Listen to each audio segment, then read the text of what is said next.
tarde, Janine. Boa tarde. Boa tarde, Fabiana. Boa tarde, Paulo. Premiada pelo Guinness, a autoescolar é considerada a melhor e mais segura do mundo. Olá, tudo bem? O Guinness premiou as autoescolas de Dubai pelo seu grande desempenho, sempre explorando as habilidades do motorista ao extremo, expondo as situações mais adversas possíveis, onde os motoristas devem aproveitar ao máximo as suas habilidades para controlar o veículo.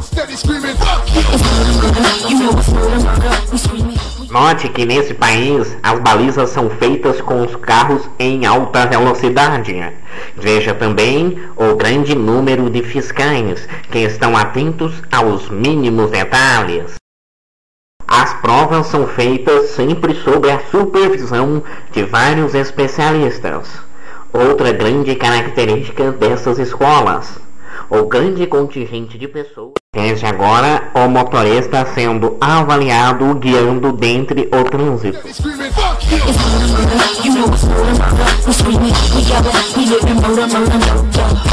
Todos os tipos de direção são avaliados, até aqueles para os lugares mais apertados. Os fiscais são muito criteriosos. Observe averiguando se o veículo está nas condições adequadas.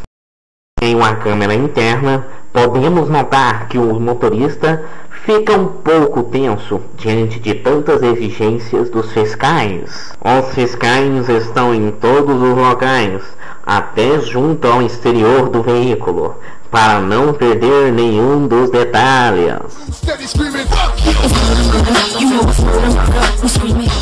Parabéns, fiscais de Dubai, por não medirem esforços para formar ótimos motoristas.